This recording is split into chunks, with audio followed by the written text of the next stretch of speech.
Hey everybody, John Harris here. Just got off a coaching call. Had an interesting discussion. I want to spend a few minutes to kind of walk you through both what the opportunity for this particular team is and what my recommendations were. So for this office, fantastic group of ladies. Love spending time with them. Great doctor. Made a lot of progress. Got a lot of big things on the forefront for them this year. And currently, they are projected to do about $115,000 this month. Their goal, which coincidentally is the second highest gross production month that they've had. So, huge acknowledgement there for the hard work that these ladies have put in to get to where they are. Second highest grossing month practice has ever had. However, two sides of the equation. Obviously, we want to acknowledge the good, what's great, and we also want to take a second and strategize to leverage the opportunity or correct something that's not working. That's what coaching is. And so, although this is the second highest month they've ever had, their goal, their vision target goal, what we call vision target, which is where every member on the team bonuses at a desired level of bonus. And for this team, their desired bonus is $1,000 per person. So in order to bonus at that level, they need to do $158,000. And they're currently scheduled to do $115,000. So fantastic job, great job, second highest grossing month. However, we also need to discuss what our plan is to get from 115 to 158. And so as we jumped into this discussion, there are just a handful of things that we need to address. A, what are the potential strategies or what are the potential game plans that we can leverage in order to get up in order to make up the $43,000 deficit between 115,000 and 158? What could we do to do that? And they got 5 days left in the month. So what's possible? So we want to look at the strategies. We also want to discuss what the potential barriers are. And in addition to the barriers, we want to discuss what resources we need, or what would we be willing to do. So when we talked about the strategies that these ladies came up with were treatment reactivation. So obviously if we reactivate unscheduled treatment and get that on the schedule, then that would make up the $43,000 if we reactivated enough of it. The second one was new patients. And the third one was hygiene reactivation. So reactivation of new patients. And so first we looked at treatment reactivation. So $43,000 we need to reactivate. We did the math, took $43,000 and broke that down, by number of people and all this kind of stuff. And we calculated the amount that each person would have to reactivate per day for the next 5 days in order to make up the $43,000 deficit. Pretty straightforward. So they'll look for patients who have unscheduled treatment. They will call those patients. They will engage them in conversation, build rapport, identify the patient's values, give them agreement, listen, and get their commitment to get the treatment scheduled. Second was new patients. And so how many new patients do we need? Well, we use something called new patient conversion. And what new patient conversion is, it's the cumulative value of a new patient to the practice. So we take production for a period of time and divide it by the number of 0150s, or comprehensive exams, for the same period of time. And what that tells me is the cumulative value of a new patient. And so for this practice, we calculated their new patient conversion. It came out to $3,700, roughly, give or take. And so we took the $43,000, we divided it by the $3,700, and that equated to a number of new patients of 12. So they need an additional 12 new patients on their schedule over the next 5 days in order to make up the $43,000 deficit. Thirdly, we looked at hygiene reactivation. And we said, okay, so $43,000 are divided by the average amount of production per hygiene appointment.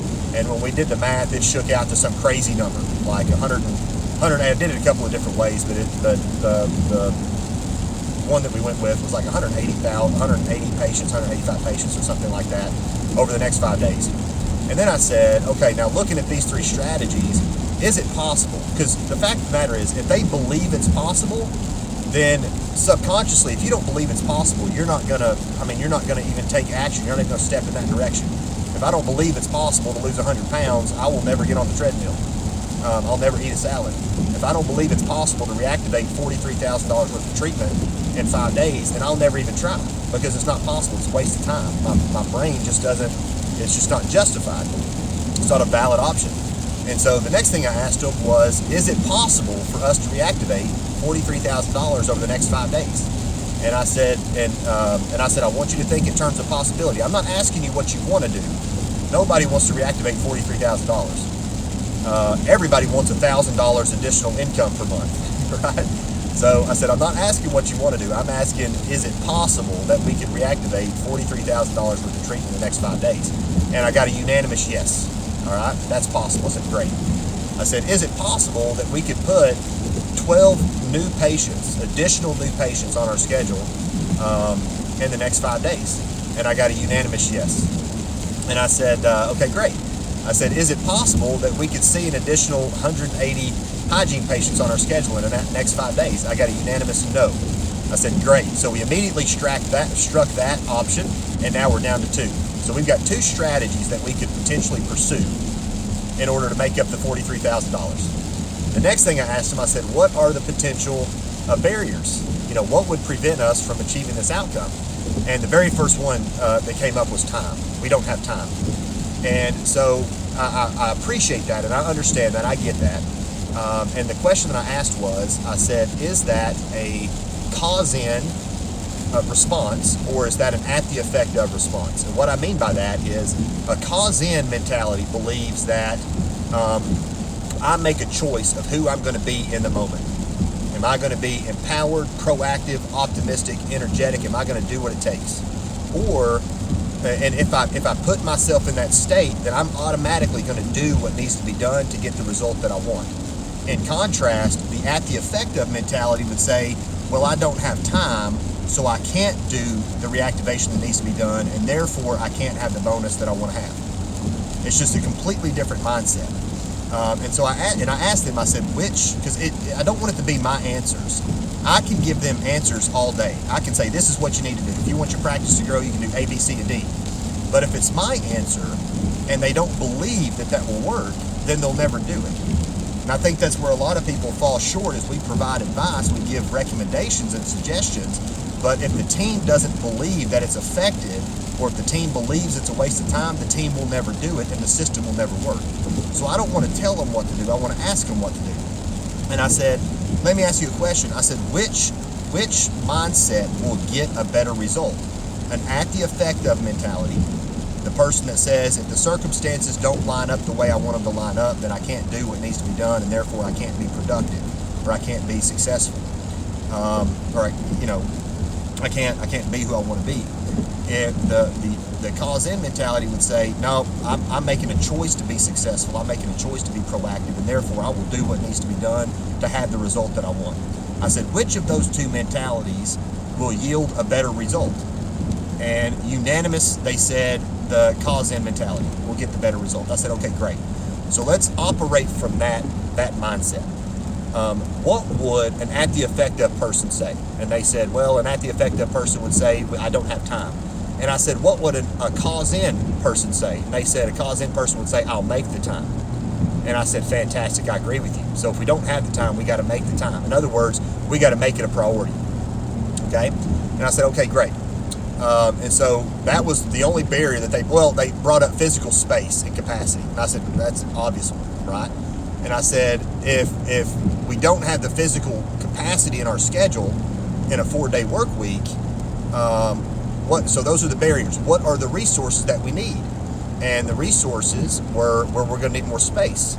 And I said, do we need more space, or could we add a day? Do we need more space, or could we add hours to the day? Do we need more space, or can we get more efficient with the time that we've already got in the day?